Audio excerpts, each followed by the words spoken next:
नमस्कार स्टूडेंट, मैं Nakul Kumar your maths teacher. Student, आज से जो हम बातें करेंगे क्लास 10th के एनसीईआरटी मैथ की बातें करेंगे। आज से हम जो शुरू कर रहे हैं क्लास 10th का फर्स्ट चैप्टर स्टार्ट कर रहे हैं। स्टूडेंट, फर्स्ट चैप्टर का नाम है संख्या पद्धति। स्टूडेंट, संख्या पद्धति सबसे पहले संख्या पद्धति के बारे में सीखेंगे, समझेंगे। और ये चैप्टर है 9th क्लास में भी काम करता है और 10th क्लास में भी काम करता है। जैसे संख्या पद्धति के बारे में समझेंगे, क्योंकि संख्या पद्धति आप 8वीं क्लास में बात करो, 9th क्लास में बात करो और 10th क्लास में भी बात करो, या तीनों ही क्लास में काम करती है। क्लियर?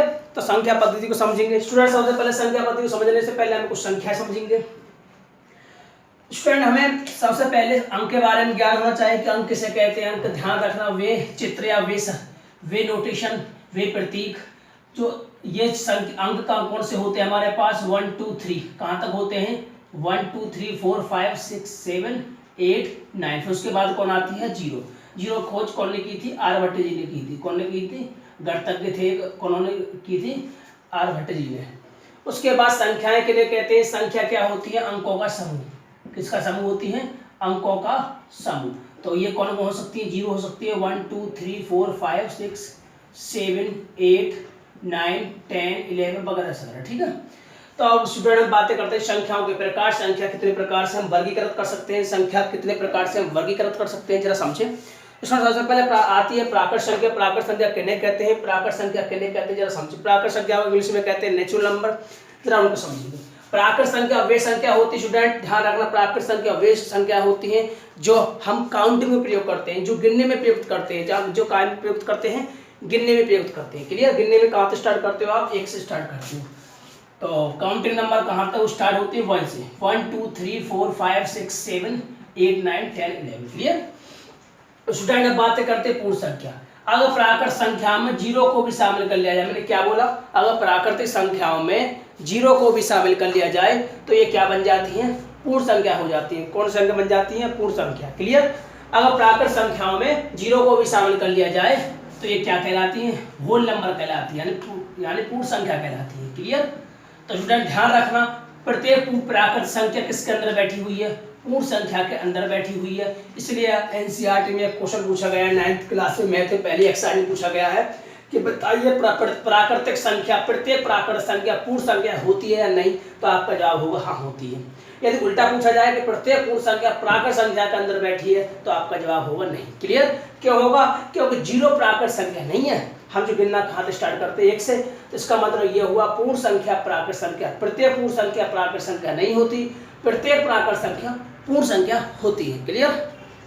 अब स्टूडेंट हम बातें करते हैं पूर्ण संख्या के बाद पूर्णांक किसे कहते हैं। पूर्णांक ध्यान रखना, पूर्णांक हमेशा चिन्ह के साथ लिखे जाते हैं, 0 सहित। मैंने क्या बोला है? प्राकृतिक संख्या व 0 सहित। क्लियर? प्राकृतिक संख्या व 0 सहित व प्राकृतिक संख्याओं के ऋण चिन्ह सहित संख्याओं का जो समूह होता है उसे कहते हैं पूर्णांक संख्याएं। कौन कौन? मैंने कहा है प्राकृतिक संख्या। कौन? प्राकृतिक संख्या 0 सहित उनके प्राकृतिक संख्याओं के माइनस चिन्ह के साथ। इसमें इधर लिख देता हूं। मैंने क्या बोला? प्राकृतिक संख्याएं, प्राकृतिक संख्याएं और 0 सहित और इनके माइनस के चिन्ह के साथ, और ऋणात्मक संख्या, ऋणात्मक प्राकृतिक संख्याओं के साथ। क्लियर? ऋणात्मक चिन्ह के साथ जो संख्या लिखी जाती है वो क्या होती है? आगे भी हो सकती है, पूर्णांक होती है। क्या होती है? पूर्णांक। अब स्टूडेंट हम बातें करते हैं धन पूर्णांक। प्राकृतिक संख्या क्या होती है? धन पूर्णांक होती है। प्राकृतिक संख्याओं को प्लस चिन्ह के साथ लिखें, 1 2 3 4 5। ये क्या होती है? प्राकृतिक। ये क्या होती है? पूर्णांक संख्या होती है। ऋण पूर्णांक कौन कौन सी होती है? ये जो होती है -1 -2 -3 -4 -5 -6। क्लियर? स्टूडेंट ध्यान रखना, 0 ना तो धनात्मक कही जा सकती है और ना ही ऋणात्मक कहते हैं हम 0। तो ध्यान रखना स्टूडेंट कि 0 ना तो धनात्मक होती ना ही ऋणात्मक होती। क्लियर? अब स्टूडेंट बातें करते हैं सम संख्या किसे कहते हैं, इवन नंबर किसे कहते हैं। सम संख्या वे संख्या होती है, स्टूडेंट आपने सीखा है 8वीं क्लास में पढ़ा होगा। वे संख्या होती है जो 2 से क्या हो जाए? विभाज्य हो जाए। 2 से क्या हो जाए? भाज्य हो जाए। क्लियर? ऐसी कौन कौन संख्या है आपने सीखी है? ऐसी कौन कौन संख्या है? तो वो होती है 2 4 6 8 10 12 14। क्लियर? तो स्टूडेंट्स की पहचान जो होती है वो पहचान कैसे करोगे कि इसकी पहचान करने के लिए एक शब्द है, या तो 2 से भाग देकर देख लो, या इकाई अंक क्या होगा? इकाई अंक पे 0 होगा या 2 होगा या 4 होगा या 6 होगा या 8 होगा। क्लियर? अगर इकाई अंक पे है किसी 2 अंकों की संख्या में तो आप कह पाओगे 2 से विभाज्य है। ठीक है, विषम संख्या किसे कहते हैं, इंग्लिश में कहते हैं इसे ऑड नंबर। और विषम संख्या जो होती है 2 से विभाज्य नहीं होती, 2 से पूर्णतः विभाज्य। ये क्या होती है, पूर्णतः विभाज्य होती है। ये 2 से पूर्णतः विभाज्य नहीं होती, ना हो। क्लियर, कौन सी संख्या होती है, ये होती है 1 3 5 7 9 11 13।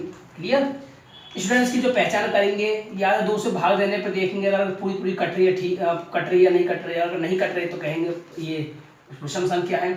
स्टूडेंट अगर इकाई का अंक पर क्या आ जाए, 1 आ जाए, 3 आ जाए, 5 आ जाए और 7 आ जाए और 9 आ जाए, तो हम कह सकते हैं ये संख्या कैसी होती है, विषम संख्या होती है। क्लियर, अब स्टूडेंट बातें करते हैं आभास संख्या के बारे में। आपने आभास संख्या पढ़ी है, प्राइम नंबर वे होती है, यानी आभास संख्या वे होती हैं जो अपने आप से करती है और किससे करती है, 1 से करती है। मैंने क्या बोला, आभास संख्या वे संख्या होती है जो स्वयं से कटे और एक से कटे। मैंने क्या बोला, 1 से कटे और किससे कटे, स्वयं से। तो ध्यान रखना, स्वयं से जो कटे और 1 से कटे, यानी स्वयं से व 1 से विभाजित। 1 से विभाजित कौन कौन होती है एग्जाम्पल में, ध्यान रखना। सबसे पहली आभास संख्या जो होती है वो कौन होती है, सबसे पहली आभास संख्या कौन होती है, 2 होती है। ध्यान रखना, आपसे ये विकल्प में पूछा जाता है कि बताइए ऐसी आभास संख्या बताइए जो सम भी हो। कैसी हो, सम भी हो, है ना। तो केवल एक संख्या होती है, सम होती है। क्लियर, आभास संख्या, तो सम आभास संख्या कौन हुई, तो 2 हुई। तो पहली प्राकृत संख्या, पहली छोटी आभास संख्या कौन होती है, 2 होती है। क्लियर, आप अच्छे से याद रखना, ध्यान रखना, पहली आभास संख्या कहाँ से स्टार्ट होती है, 2 से होती है। अब स्टूडेंट बातें करते हैं भाज्य। भाज्य संख्या वे संख्या होती है जो एक के अतिरिक्त, जो स्वयं के अतिरिक्त व एक के अतिरिक्त किसी और से भी कटे, जो और से भी विभाजित हो, यानी एक के अलावा कोई और भी गुणनखंड हो, एक और स्वयं के अलावा और भी गुणनखंड हो। तो सबसे पहले जो होती है भाज्य संख्या वो होती है 4 6 8 9 10 12।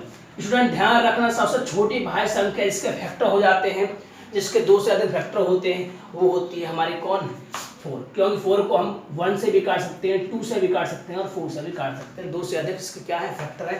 तो सबसे छोटी भाज्य संख्या कौन होती है, 2 होती है। क्लियर, 4 होती है ना।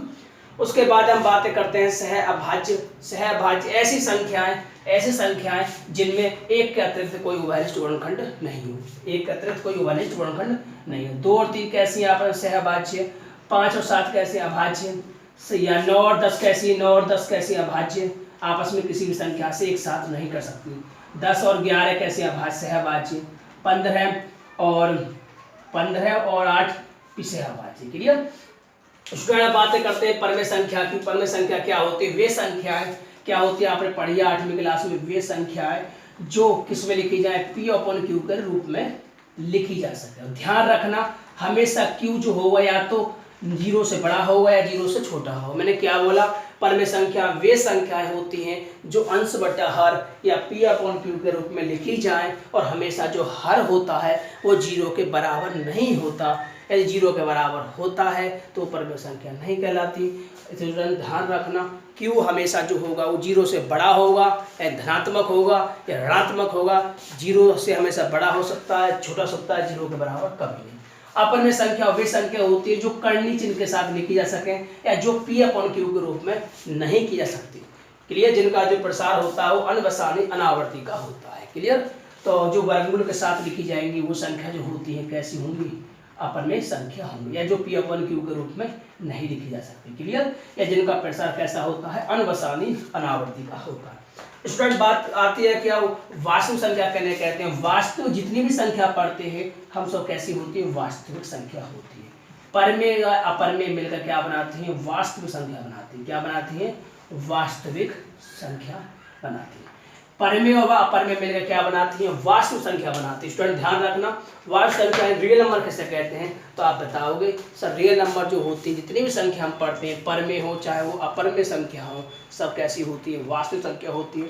9th क्लास में पूछा भी गया है, एक्सरसाइज में एक क्वेश्चन पूछा भी गया, क्या प्रत्येक वास्तविक संख्या परमेय होती है, तो आपका जवाब होता है नहीं, क्योंकि वास्तविक संख्या तो अपरमेय भी हो सकती है, अपरमेय हो सकती है। ये कोई डेफिनेटली थोड़ी है कि परमेय हो जाए, है कि ना। उल्टा कह दिया जाए कि प्रत्येक परमेय वास्तविक होती है, बिल्कुल होती है, अपरमेय वास्तविक होती है। और आपसे उल्टा कह दिया जाए कि वास्तविक हर वास्तविक संख्या परमेय हो, एक गारंटी नहीं है, तो ये अपरमेय भी हो सकती है। स्टूडेंट कल से जो हम बातें करेंगे क्लास 10th एनसीईआरटी सबसे पहला एक्सरसाइज 1.1 के कुछ क्वेश्चंस हैं, शायद 5 और 6 के आसपास क्वेश्चन है।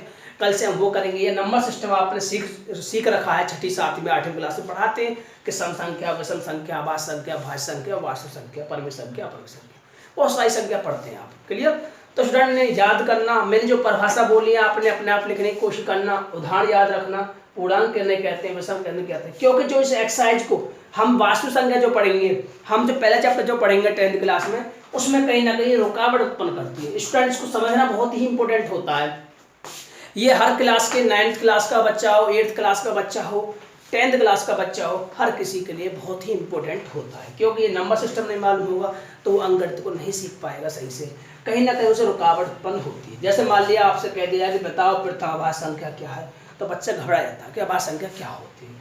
तो स्टूडेंट ने फेर में नोट करना, स्टार्टिंग है आज, कल से हम नई एक्सरसाइज लेके आएंगे, एक्सरसाइज 1.1 लेके आएंगे। आप अच्छे से रिवाइज करना और अच्छे से फेर में नोट करना, समझना।